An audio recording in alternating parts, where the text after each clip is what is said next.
We pray for God's divine protection over Tatay Digong. May he be shielded from any harm, unfair judgment, and those who seek to determine his service to the country. May justice, truth, and righteousness prevail. Moto siya tong first nga prayer request. Actually, pwede na mo magdungo, magpiyong sa inyong mga mata, magsugod og angko. Atong ikaduha nga prayer request for strength and courage in trials. So atong pangayoon sa Ginoo ang kusog o kaisog yun, no?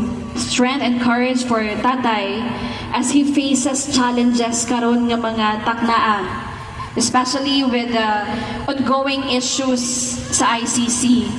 So atong iampo nga may he stand firm in truth, knowing that his leadership was always for the safety and welfare of the Filipino people. Sumo po ni ang ikatulo, wisdom for our leaders, kahibalo alang sa atuang mga leaders sa nasod Pilipinas.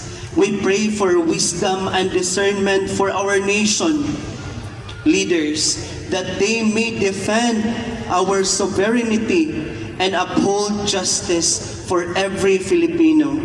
May we remain united, strong, and steadfast in protecting our country, dignity, and independence. So magsugod na ta sa ato ang silent prayer. We will give you a few minutes.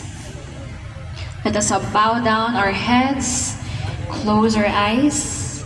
Again, everybody, let us lift up our cries, our prayers, our genuine desires for the peace and order para sa tuang nasod, for the protection, safety, strength, and courage for Tatay as he faces this challenge karon ng mga panahon. Let us pray.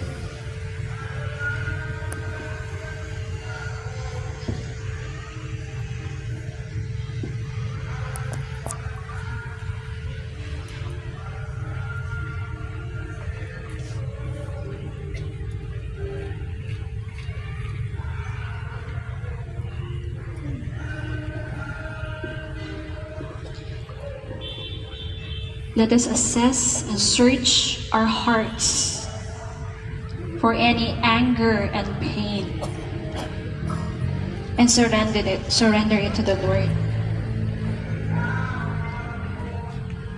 Let us pray for safety